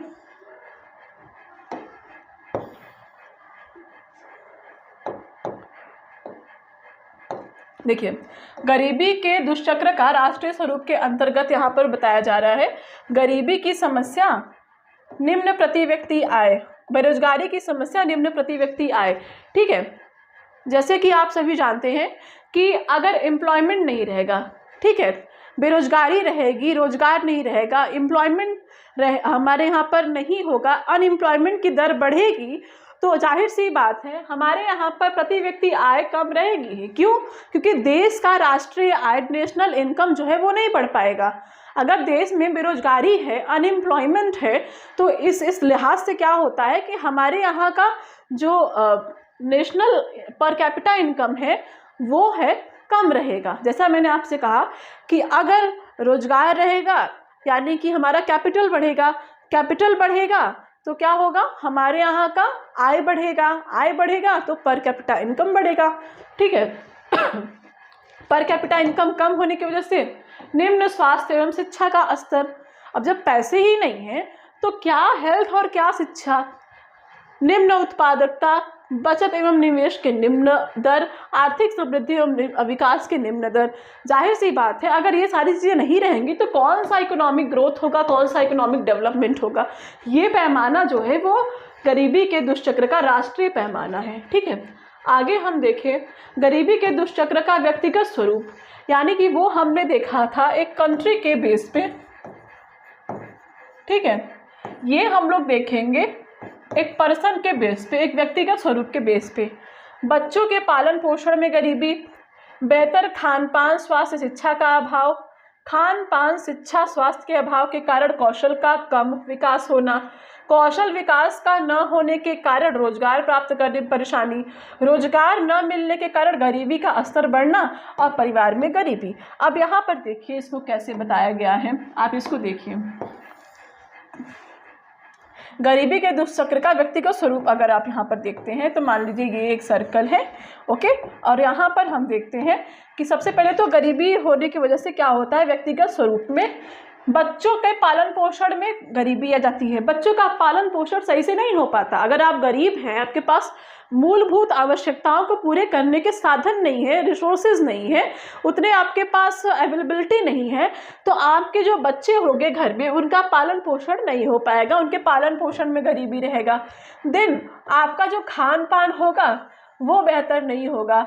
खान पान बेहतर नहीं होगा तो आपके स्वास्थ्य और शिक्षा के ऊपर इफेक्ट पड़ेगा। स्वास्थ्य और शिक्षा के ऊपर इफेक्ट पड़ेगा जिस प्रकार से बच्चों में कौशल विकास की संभावना बहुत कम हो जाएगी। ठीक है, कौशल विकास की संभावना कम हुई मतलब रोजगार प्राप्त करने में परेशानी होगी, रोजगार प्राप्त करने में परेशानी हुई मतलब गरीबी का स्तर बढ़ा, और गरीबी का स्तर बढ़ा मतलब कि परिवार में गरीबी, परिवार में गरीबी मतलब बच्चों के पालन पोषण में गरीबी। ये सर्कल आपने देखा कैसे एक दूसरे पर डिपेंडेंट है, ये भी इस पर डिपेंडेंट है, ये भी इस पर डिपेंडेंट है, ये भी इस पर डिपेंडेंट है, ये भी इस पर डिपेंडेंट है। यानी कि बच्चों के पालन पोषण में कमी हुई तो बेहतर खान पान नहीं हो पाएगा, बेहतर खान पान नहीं हो पाएगा तो स्वास्थ्य और शिक्षा का अभाव होगा, स्वास्थ्य और शिक्षा का अभाव हुआ, कौशल विकास में कमी, कौशल विकास में कमी हुई, बच्चों को रोजगार नहीं मिलेगा, रोजगार नहीं मिला तो क्या हुआ, गरीबी का स्तर बढ़ा, गरीबी का स्तर बढ़ा यानी कि परिवार में गरीबी, परिवार में गरीबी यानी बच्चों का पालन पोषण सही से नहीं। ये सारे किसके हैं, पॉवर्टी के डिफिनेशंस है। किसके आधार पर, पॉवर्टी के इफेक्ट्स हैं किसके आधार पर, व्यक्तिगत आधार पर, पर्सनल बेस पर। ठीक है, आगे बढ़ के हम देखते हैं कि क्या है गरीबी को मापने को लेकर के समितियां। ठीक है, अब देखिए अभी तक हम लोग गरीबी बात कर रहे थे कि गरीबी ऐसे गरीबी वैसे गरीबी की ये टाइप, गरीबी के वो टाइप, गरीबी के ये परिणाम, गरीबी के ये रीज़न, अभी तक हम लोग ये सब देख रहे थे। ठीक है, अब हम लोग जो मेन जो हमारा मुद्दा है जिस पर हम बात करने वाले हैं वो आता है हमारा समितियों के ऊपर, कमिटीज़ के ऊपर, गरीबी को मापने को लेकर के। ठीक है, जैसे हम लोग पढ़ते आए गरीबी आखिर हमारे अर्थव्यवस्था में सरकार के दृष्टिकोण से गरीबी का क्या मापक, क्या व्यापक पैमाना है, किस आधार पर सरकार गरीबी का निर्धारण करती है। ठीक है, सोसाइटी में तो हम लोग बोल देते हैं कि उस किसी को देख के हमसे कोई कम है तो हम बोल देते हैं वो गरीब है, हमसे कोई ज़्यादा है तो हम बोल देते हैं कि नहीं हम मतलब वो अमीर है। ठीक है, अब देखिए हमारे सोसाइटी में एक चीज़ तो ये होता है ना कि कोई भी पर्सन हमेशा अपने से, देखिए अगर आप किसी व्यक्ति की तुलना मुकेश अंबानी से करते हैं तो वो अपने आप को बड़ा चौड़ा हुआ महसूस करता है, यानी कि उसे बड़ा अच्छा लगता है कि चलो मेरी तुलना अंबानी से हो रही, कि यार थोड़ा अच्छा ज़्यादा कमाने लगे तो बोल दो कि यार तुम तो अंबानी होते जा रहे हो, उसे बड़ा खुशी होगी कि लोग मुझे अंबानी से कंपेयर कर रहे हैं।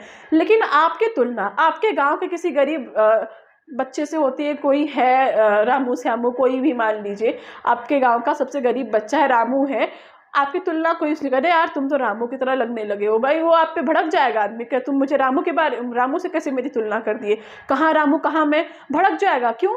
क्योंकि वो रामू उससे गरीब है, रामू गरीब है, अंबानी अमीर है।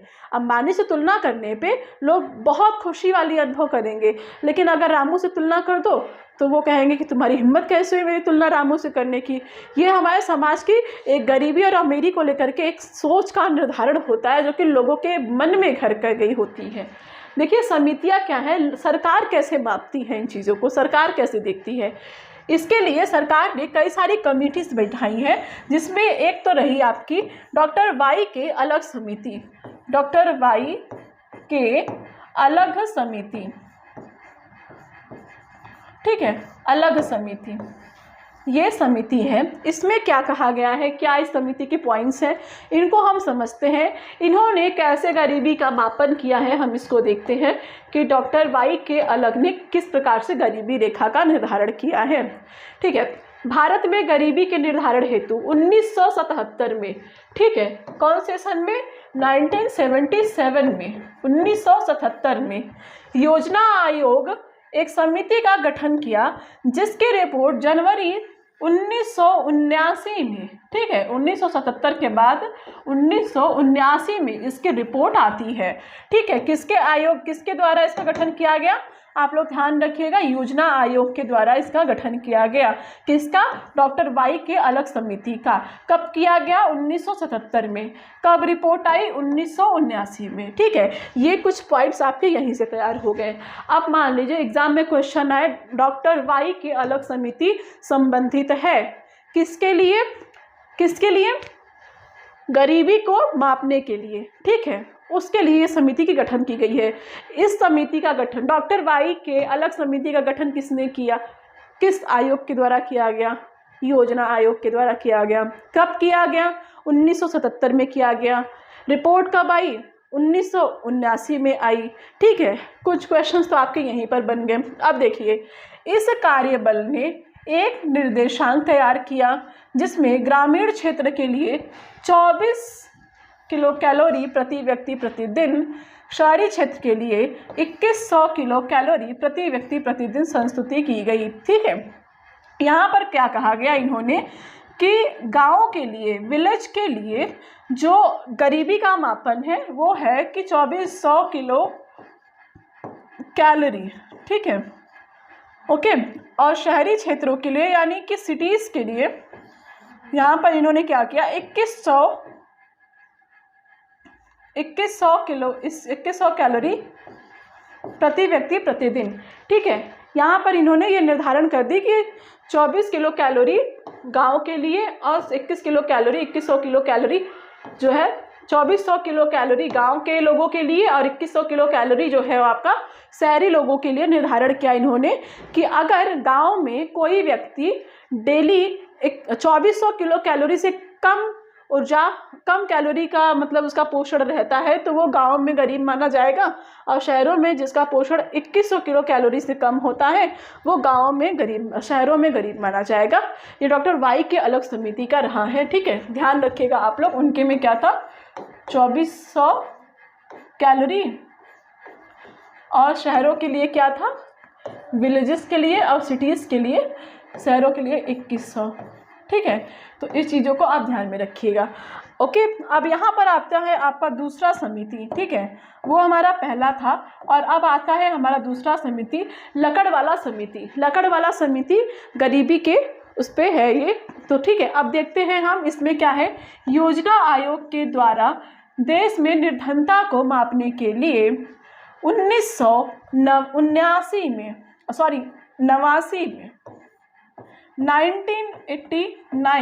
1989 89 वाला 1989 में एक विशेषज्ञ दल का गठन किया गया।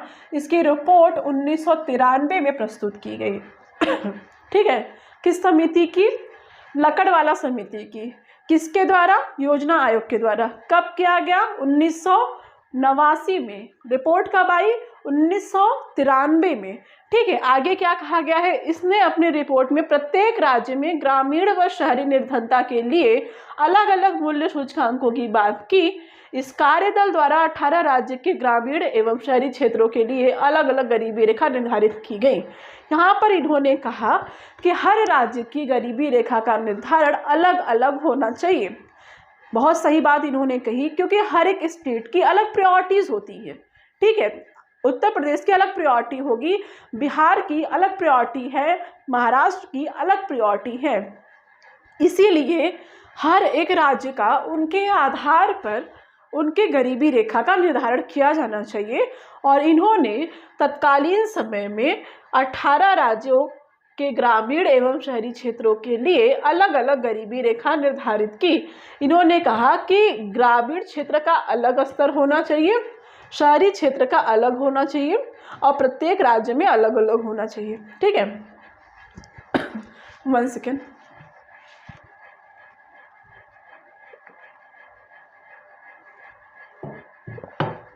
जी, अब देखिए, सुरेश तेंदुलकर समिति यहाँ पर आती है। वर्ष 2005 में योजना आयोग में सुरेश तेंदुलकर अध्यक्षता के वर्ष 2005 में योजना आयोग ने सुरेश तेंदुलकर की अध्यक्षता में एक विशेष कार्यबल का गठन किया। सुरेश तेंदुलकर समिति यानी कि सुरेश तेंदुलकर की अध्यक्षता में योजना आयोग ने वर्ष 2005 में एक समिति का गठन किया। ठीक है, इसकी रिपोर्ट वर्ष 2009 में प्रस्तुत की गई। ठीक है, किसने किया? योजना आयोग ने किया। कब किया? 2005 में किया। रिपोर्ट कब आई? 2009 में आई। किस समिति की? सुरेश तेंदुलकर समिति की। आगे देखिए, रिपोर्ट में गरीबी के परंपरागत रूप को छोड़कर गरीबी के बहुआयामी रूप को स्वीकार किया गया। यानी कि इन्होंने कहा कि अब गरीबी को मात्र इनकम के तौर पर मापना उचित नहीं है, कि आपने बस इनकम के तौर पर माप लिया और कह दिया कि कोई पर्टिकुलर व्यक्ति गरीब है, अमीर है। अब आप बहुआयामी चीज़ों को देखिए, शिक्षा को देखिए, स्वास्थ्य को देखिए, स्वच्छता को देखिए, हर एक चीज़ों को मेजर करिए, सब चीज़ों को मापिए, उसके आधार पर तय करिए कि कौन सा व्यक्ति किस आधार पर गरीब है। इन्होंने बहुआयामी यानी कि मल्टी डायमेंशनल चीज़ों को देखने की बात की। ठीक है, कि इन्होंने सुरेश तेंदुलकर जी ने इसमें प्रति व्यक्ति प्रतिदिन खर्च ग्रामीण क्षेत्र में 27 रुपये तथा शहरी क्षेत्र में 33 रुपये को अपनाया। प्रति व्यक्ति मासिक खर्च 816 रुपये ग्रामीण क्षेत्र के लिए, शहरी क्षेत्र के लिए 1000। अब आप देखिए इन्होंने क्या किया कि ग्रामीण क्षेत्रों में प्रतिदिन 27 रुपये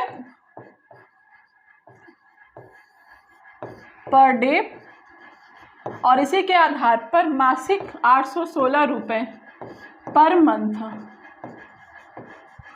ठीक है, और शहरी क्षेत्रों में 33 रुपये पर डे और उसी आधार पर 1000 रुपये पर मंथ प्रति व्यक्ति के आधार पर इन्होंने ये मापक चीज़ें तय की कि किसी भी एक व्यक्ति के लिए अगर वो गांव में है तो कम से कम वो डेली 27 रुपये खर्च करे और महीने का 816 रुपये अपने ऊपर खर्च करे। ठीक है, और अगर शहरी क्षेत्र में है तो प्रतिदिन 33 रुपये और महीने का 1000 रुपये अपने ऊपर खर्च करे तो माना जाएगा कि वो व्यक्ति गरीब नहीं है, यानी कि सामान्य और ठीक ठाक जीवन व्यतीत कर रहा है। ठीक है, ये किसने कहा था? सुरेश तेंदुलकर समिति ने। ठीक है, आगे देखिए क्या है, सी रंगराजन समिति। ठीक है, सी रंगराजन समिति योजना आयोग ने वर्ष 2012 में सी रंगराजन की अध्यक्षता में एक समिति का गठन किया जिसकी रिपोर्ट 2014 में सौंपी गई। इसके आधार पर अखिल भारतीय स्तर पर ग्रामीण क्षेत्र के लिए 972 तथा शहरी क्षेत्र के लिए 1400 रुपये प्रति व्यक्ति मासिक उपभोग व्यय की गरीबी के रूप में परिभाषित किया गया। ठीक है। अब आप देखिए नेक्स्ट हमारी जो कमेटी आती है वो है सी रंगराजन कमेटी या सी रंगराजन समिति, जो कि वर्ष 2012 में बनाई गई और वर्ष 2014 में उसकी रिपोर्ट आई। इसके अध्यक्ष थे सी रंगराजन। ठीक है। इन्होंने क्या कहा कि जैसे पिछली बार था 816 रुपये ग्रामीण के लिए और 1000 रुपये शहरों के लिए, अब इन्होंने क्या कहा कि ग्रामीण क्षेत्र में पर व्यक्ति के लिए 972 रुपये पर डे एंड 1407 रुपये पर मंथ, सॉरी ये पर मंथ का है,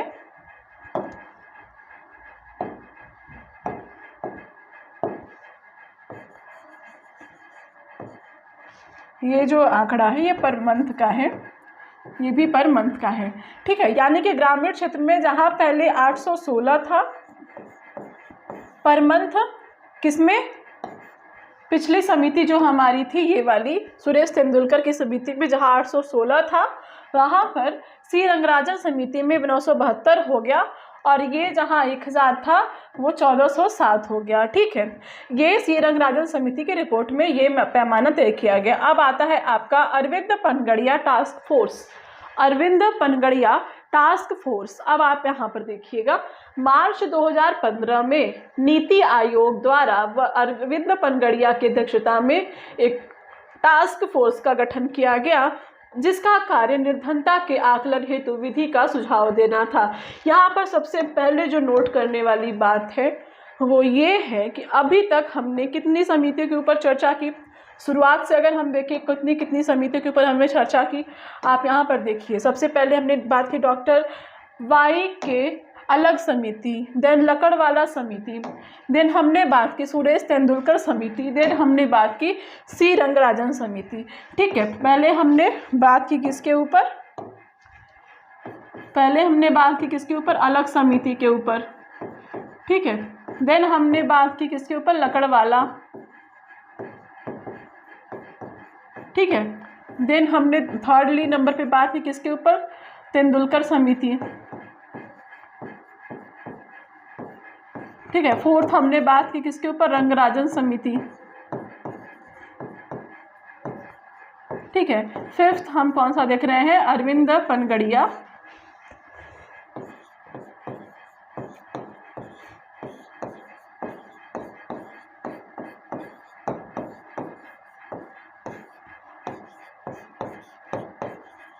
टास्क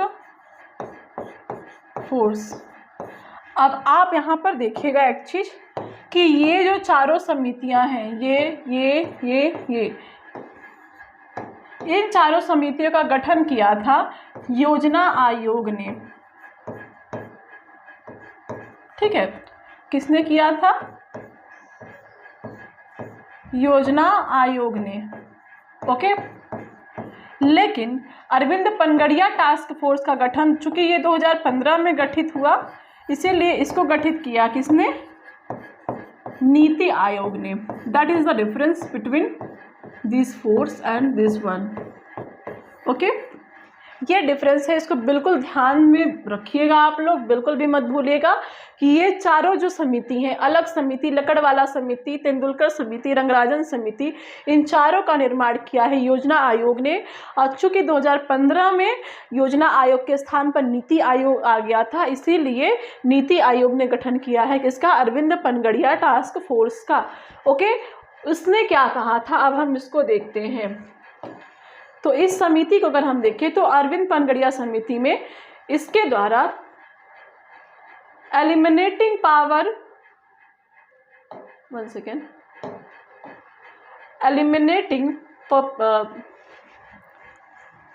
एलिमिनेटिंग पॉवर्टी, यहाँ प्रॉपर्टी लिखा है, eliminating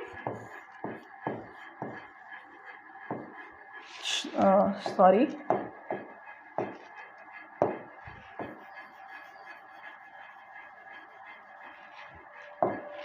eliminating poverty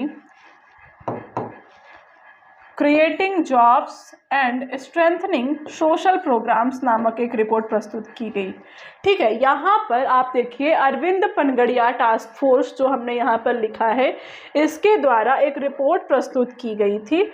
Arvind Panagariya के इस टास्क फोर्स के द्वारा एक रिपोर्ट प्रस्तुत की गई है, जिसकी अगर हम बात करें तो इसमें एक रिपोर्ट जो आई है उस रिपोर्ट का क्या नाम है, अगर हम इसको देखें तो इस रिपोर्ट का नाम है एलिमिनेटिंग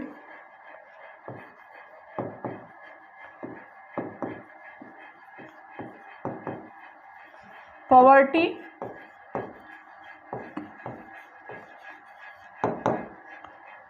आगे creating jobs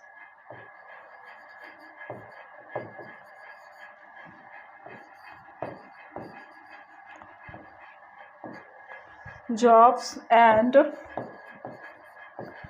strengthening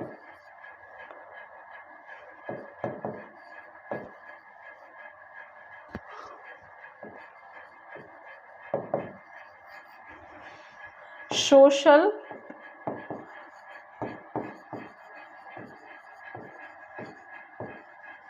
programmes, eliminating poverty, creating jobs and strengthening social programme.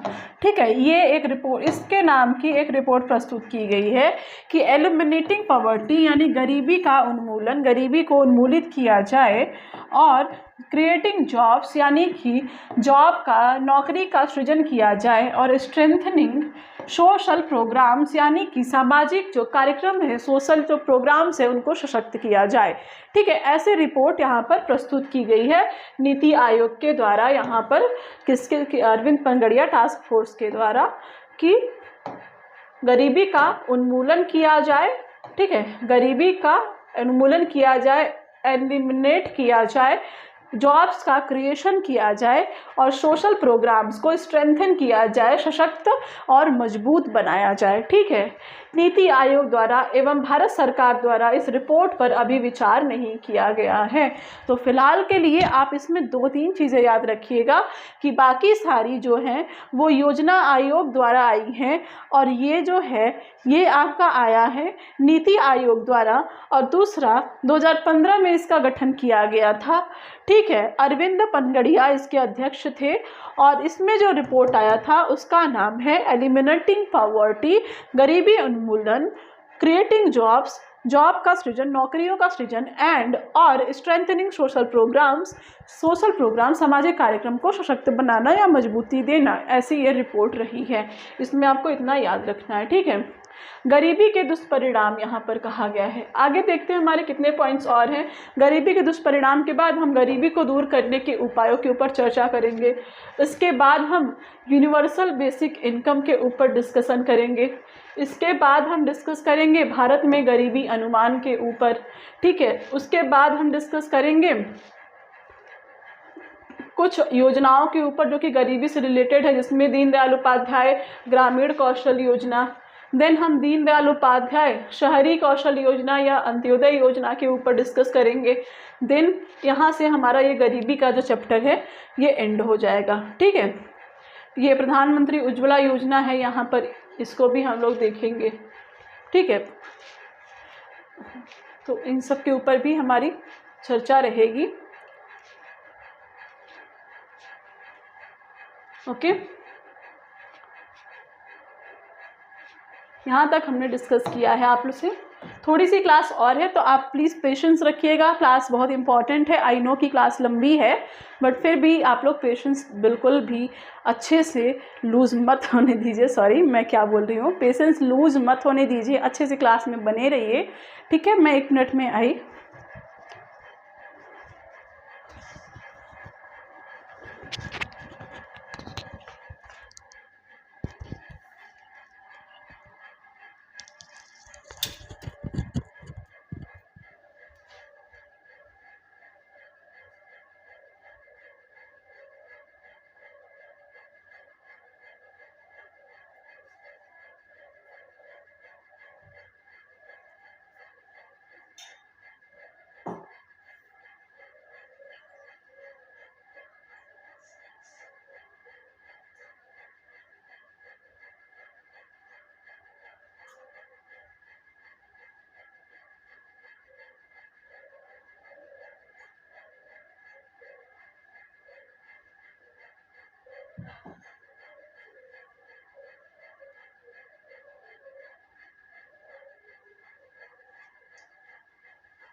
जी, यहाँ पर हम लोग बात कर रहे थे इन सब की। क्लास आई थिंक लंबी हो चुकी है काफ़ी, 1 से 1.5 घंटे की क्लास हो चुकी है।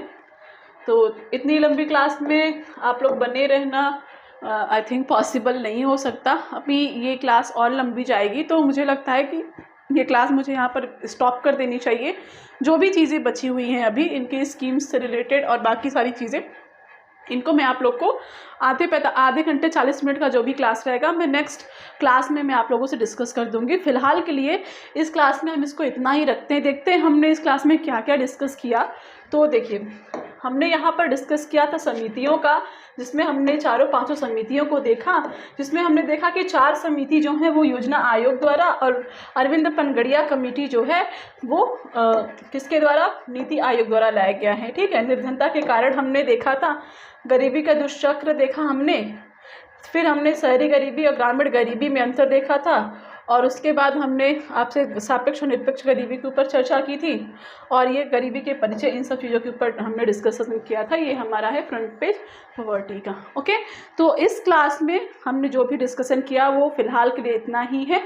हम इसके जो भी बचे पार्ट है इसको 30-40 मिनट का जो भी क्लास रहेगा इसको दूसरे क्लास में आप लोगों से डिस्कस कर देंगे इसके नेक्स्ट क्लास में। ओके, तो आप बिल्कुल भी चिंता ना करिए, श्योर रहिए।